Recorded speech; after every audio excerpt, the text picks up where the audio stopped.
Russell viper যেটা social মিডিয়াতে একটা ভুল তথ্য যাচ্ছে যে রাসেল ভাইপার কাউকে তেড়ে গিয়ে কামড় দিয়েছে, সেকেন্ডের গতিতে কামড় দিয়েছে, এই তথ্যগুলো ঠিক না। প্রত্যেকটা সাপই শুধুমাত্র নিজে আক্রান্ত হওয়ার মতন ভয় পেলে, ভীত হলে বা আক্রান্ত হওয়ার পরিস্থিতি তৈরি হলে সে নিজের আত্মরক্ষার্থে কামড়। আমরা যে বিষয়টা শুনেছি ইতোমধ্যে যে রাসেলস ফাইবার খুব অল্প সময়ের ভিতরে মানুষকে আক্রমণ করতে পারে, এটা আসলে কতটুকু যৌক্তিক? প্রথম কথা হলো কোনো সাপ আক্রমণ করে না।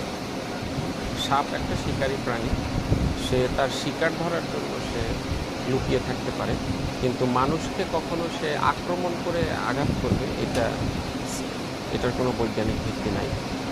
প্রত্যেকটা সাপই শুধুমাত্র নিজে আক্রান্ত হওয়ার মতন ভয় পেলে, ভীত হলে বা আক্রান্ত হওয়ার পরিস্থিতি তৈরি হলে সে নিজের আত্মরক্ষার্থে কামড়। So Russell viper